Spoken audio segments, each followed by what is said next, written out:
कि मार गुरु ने उन सరైన సంపూర్ణమైన బలం రేణు కాబట్టి एक శిష్యుడు కల్టన్ రేణు एक गुरु సరిగా रे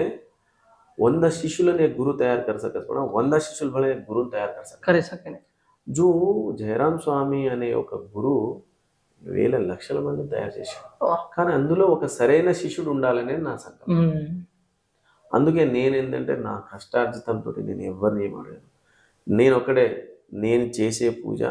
అక్కడ మధ్యమడుగు ఆంజనేయ స్వామికి సంపూర్ణమైన పూజ జరగాలి అది ఎవరు సమక్షంలో నాకైతే ఎవరైతే ఉపదేశం ఇచ్చి ఈ స్థాయికి ఈ బట్ట వేసుకునే స్థాయికి తీసుకొచ్చిరో వాళ్ళందరి సమక్షంతో పాటు నాతో పాటు నాలాంటి స్వాములందరికీ మంచి జరగాలి లోక కళ్యాణం జరగాలనేది నేను ప్రతి సంవత్సరము మార్గశిర మాసం కార్తీక మాసంలో మాలేసుకొని మార్గశిర మాసం నుంచి 11 రోజులు నేను పచ్చి